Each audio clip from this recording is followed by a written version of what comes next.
இவன் ஒரு பாஸ்டர் ஒரு விஷயத்தை சிக்கிட்டாரு. ஆன்லைனில் சில விஷயங்களில் பிரார்த்தனைகிட்ட மாட்டி நம்ம பேரெல்லாம் கெட்டு போகிற அளவுக்கு வாழ்க்கையே நாசமாக போகிறார். ஊழியம் போச்சு, எல்லாம் போக போகுதுன்னு இதுக்கே கவலைப்பட்டு இருக்காரு.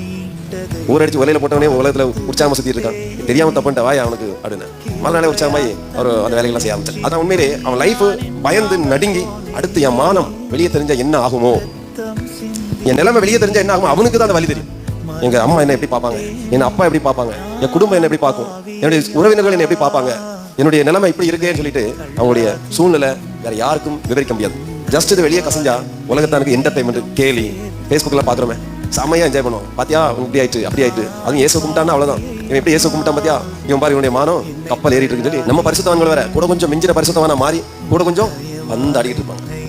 இந்த மாதிரி சூழ்நிலைகள்ல தான் தாவீதும் இருந்தார்.